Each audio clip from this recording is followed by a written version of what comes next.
Hello friend, generally બાળકોને pizza ખાવા ખૂબ ગમતા હોય છે, તમને ખ્યાલ છે, અને આપણને મોટા લોકોને પણ ગમે, બરાબર છે.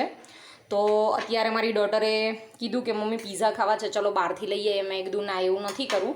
તો દેશી સ્ટાઇલથી મેં ભાખરી બનાવી લીધી અને એને થોડી ઘણી શેકી લીધી.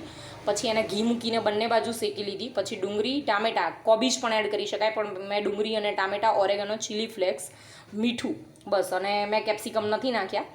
કટ કરી અને આમાં મૂકી દીધા છે. હવે આને થોડી વાર હું બંધ કરી દઉં છું દેશી સ્ટાઇલથી. ભાઈ, મારા ઘરમાંનું ઢાંકણું છે આ.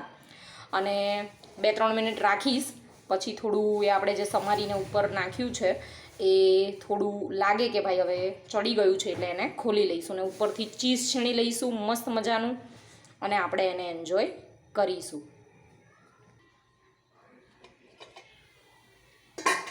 જોઈ શકો છો ઉપર જે બધું આપણે મૂક્યું છે એ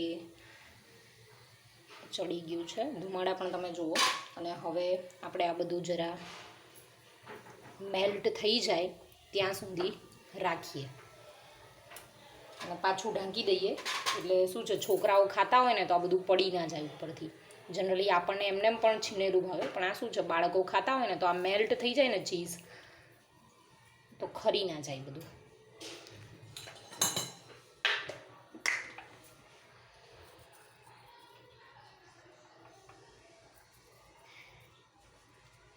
ઓકે, હવે થોડી વારમાં આપણે પાછા આને લઈ લઈશું, મેલ્ટ થઈ જાય એટલે.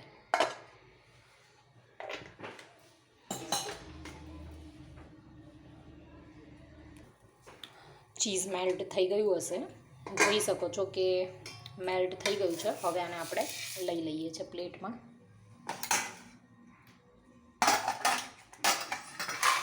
બરાબર છે, જોઈ લો. સરસ મજાનો આપણો ભાખરી પીઝા રેડી છે. આમાં જે શાકભાજી આપણે સમારીને એડ કરવા હોય એ કરી શકીએ. હવે આને આપણે કટ કરી લઈએ.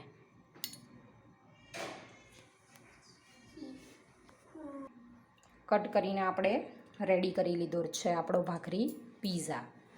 તો ચાલો હવે આને તમે લોકો પણ બનાવજો અને કેવો બને છે કહેજો. અને હેલ્ધી પણ ખરો, ને પીઝાના પીઝા, બરાબર છે.